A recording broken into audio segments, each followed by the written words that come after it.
एक छोटे से भारतीय कस्बे के भूले बिसरे कोने में, जहां तंग गलियों में गीली मिट्टी की खुशबू रहती थी और सपने अक्सर सूरज उगने से पहले ही टूट जाते थे, वहां हरीश रहता था।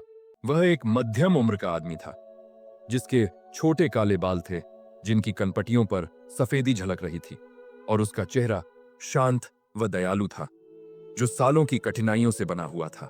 साधारण घिसी पिटी सूती कमीज और पैंट पहने हुए वह एक साइकिल मिस्त्री था, जिसे उसकी कामयाबी से ज्यादा उसकी खामोशी के लिए जाना जाता था। हर सुबह चाय की दुकानें खुलने से पहले और मंदिर की घंटियां बजने से पहले हरीश अपनी छोटी सी टिन की छत वाली दुकान खोलता था। वह उन टूटी साइकिलों से धूल साफ करता जो उसकी नहीं थी, और उन ग्राहकों का धैर्य से इंतजार करता जो बहुत कम आते थे। फिर भी उसने कभी शिकायत नहीं की।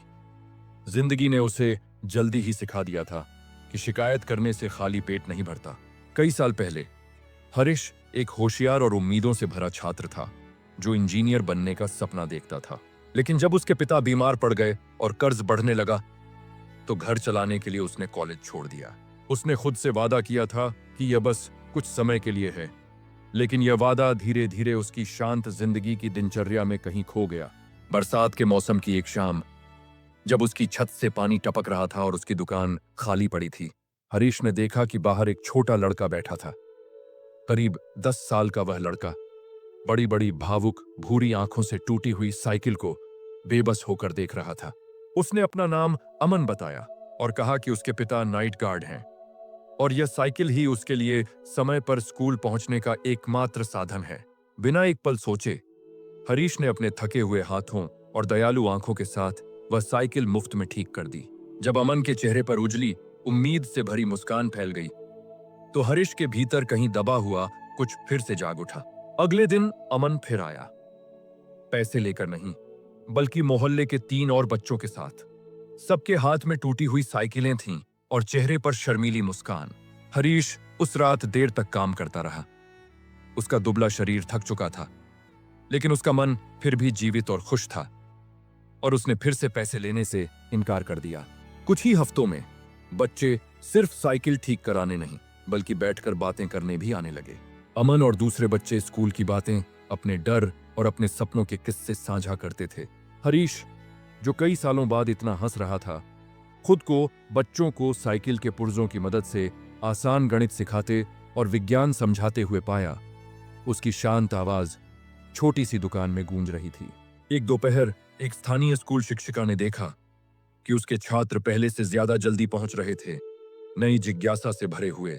उसने इसकी वजह हरीश की छोटी टिन की छत वाली दुकान तक पहुंचाई और उसे शाम की पढ़ाई की कक्षाएं शुरू करने के लिए प्रोत्साहित किया।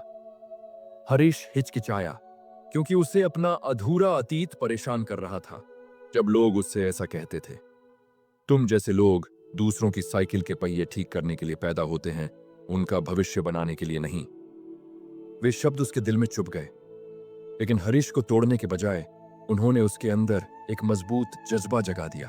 अगली सुबह हरीश ने अपनी दुकान साफ की। उसका पुराना सूती कुर्ता पसीने से भीग गया था, और उसने एक छोटा सा बोर्ड पेंट किया, जिस पर लिखा था, मुफ्त पढ़ाई, ईमानदार मरम्मत। हर शाम काम के बाद दयालु आंखों वाला वह शांत आदमी बच्चों को पढ़ाने लगा। नंबर पढ़ाई बने, पढ़ाई से आत्मविश्वास आया, और आत्मविश्वास से बदलाव हुआ। माता पिता जो पहले उसे अनदेखा करते थे, अब उसका सम्मान करने लगे। जंग लगे औजारों की जगह किताबों के दान आने लगे, और हरीश की दुकान धीरे धीरे उम्मीद की जगह बन गई।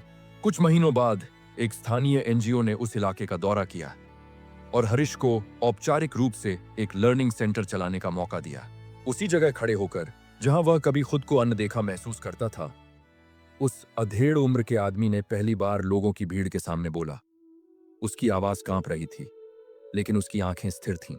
उसने कहा कि उसने दुनिया नहीं बदली, उसने बस एक एक करके टूटी हुई चीजों को ठीक किया।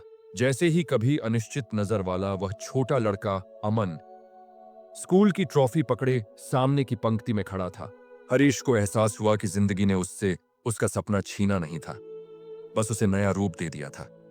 क्योंकि कभी कभी सफलता शिखर तक पहुंचने में नहीं होती, ये दूसरों का सहारा बनने के बारे में है, ताकि वे आगे बढ़ सकें।